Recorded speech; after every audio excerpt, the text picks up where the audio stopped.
नमस्कार, मैं राहुल कठेरिया। क्या आने वाले वक्त में इंडिया गठबंधन टूट सकता है? और अगर इंडिया गठबंधन टूटता है, तो क्या इंडिया गठबंधन को तोड़ने के पीछे अडानी जी का हाथ होगा? क्योंकि जिस तरीके से नेता प्रतिपक्ष राहुल गांधी जी अडानी जी के ऊपर हमलावर रहते हैं, उससे कहीं न कहीं प्रधानमंत्री मोदी जी और अडानी जी परेशान रहते हैं। तो उन्होंने सोचा हो कि शायद अब पूरी जड़ ही खत्म करो, इंडिया गठबंधन को ही छिन्न-भिन्न कर दो।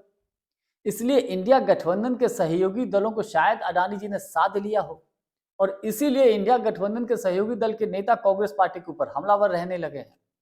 आज इसी कड़ी में शिवसेना उद्धव गुट के नेता संजय राउत जी ने भी इनडायरेक्टली कांग्रेस के ऊपर हमला किया है। कुछ दिन पहले ममता जी ने भी हमला किया था। तो आखिर ये पूरा मामला क्या है, इसी को हम और समझे। लेकिन उससे पहले यदि आपने अभी तक हमारे चैनल को सब्सक्राइब नहीं किया है तो सब्सक्राइब जरूर कर लीजिए और घंटी के बटन को जरूर दबा दीजिए। देखिए, नेता प्रतिपक्ष राहुल गांधी जी जिस तरीके से लोकसभा में अडानी जी के ऊपर हमलावर रहते हैं, कहीं ना कहीं मोदी सरकार उससे बैकफुट पर चली जाती है। अडानी जी बेहद परेशान हो जाते हैं। तो अब ऐसे में अडानी जी ने और मोदी सरकार ने या मोदी जी ने सोचा हो कि भैया ऐसा करो, अब इंडिया गठबंधन को ही तोड़ो, क्योंकि कांग्रेस पार्टी इंडिया गठबंधन के दम पर ही तो उछलती है। भाई, कांग्रेस के 99 सांसद हैं और बाकी सांसद इंडिया गठबंधन के सहयोगी दलों के हैं। तो इंडिया गठबंधन को ही तोड़ दो। तो इस कड़ी में, तोड़ने की कड़ी में किसको किसको जोड़ा गया? ममता बनर्जी जी को जोड़ा गया, शरद पवार जी को जोड़ा गया, अरविंद केजरीवाल जी को जोड़ा गया, अखिलेश यादव जी को जोड़ा गया, लालू यादव जी को जोड़ा गया। धीरे धीरे ये फहरिस्त बढ़ती चली जा रही है। अब शायद कहा जा रहा है कि उद्धव ठाकरे जी को भी जोड़ा जा रहा है, यानी कि सारे, और अरविंद केजरीवाल जी को भी जोड़ा गया, यानी कि सारे के सारे नेता मिलकर कांग्रेस के ऊपर हमलावर हैं। ममता बनर्जी जी ने कुछ दिन पहले स्पष्ट तौर पर कह दिया था कि इंडिया गठबंधन की कमान को संभालने के लिए तैयार है। लालू प्रसाद यादव जी ने उनकी हाँ में हाँ मिला दी थी। अब लालू जी ने इसलिए मिलाई कि लालू जी के अपने हित जुड़े हैं। लालू जी के हित ये हैं कि चूंकि बिहार में विधानसभा का चुनाव होने जा रहा है, तो लालू जी एक प्रेशर पॉलिटिक्स कर रहे थे कि कांग्रेस को प्रेशर में लाया जाए, कम से कम उसको सीट दी जाए।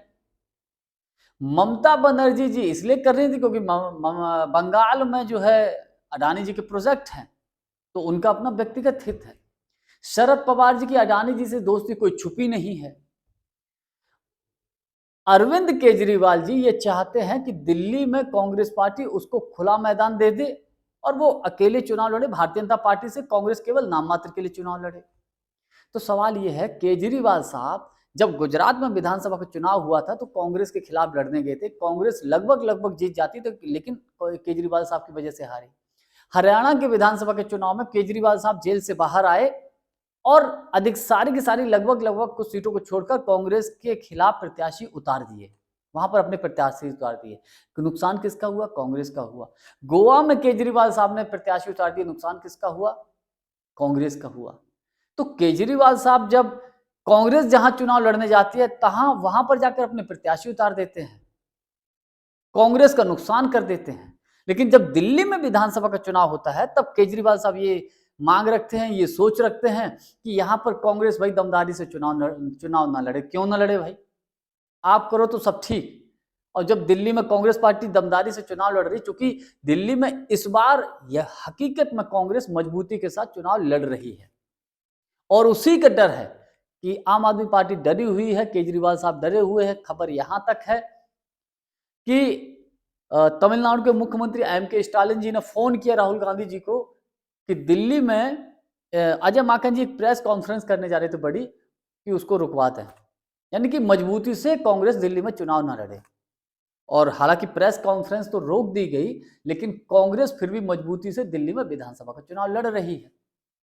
और अखिलेश यादव जी ने अरविंद केजरीवाल जी का समर्थन कर दिया दिल्ली में जाकर खुलेआम। तो अब सवाल यह है कि आखिर अखिलेश यादव जी ने केजरीवाल जी का समर्थन क्यों किया भाई? उत्तर प्रदेश में तो आपका गठबंधन में है, यानी कि मैसेज साफ है।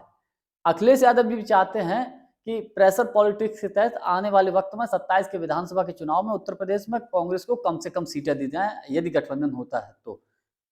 नहीं तो कांग्रेस अकेले चुनाव लड़े। और मेरा व्यक्तिगत ये मानना है कि कांग्रेस अगर उत्तर प्रदेश में अकेले चुनाव लड़े तो ज्यादा बेहतर स्थिति में रहेगी।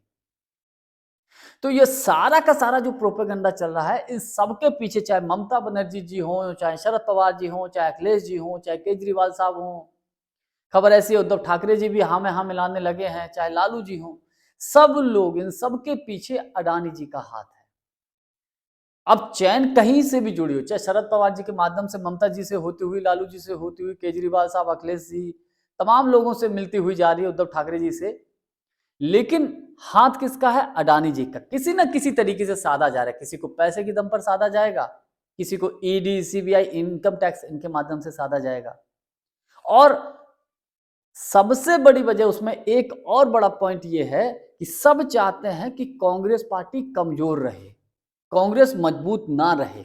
और जिस तरीके से कांग्रेस अपने संगठन को मजबूत करने के लिए काम शुरू कर दी है, उससे कहीं ना कहीं इन सारे दलों में बेचैनी भी है।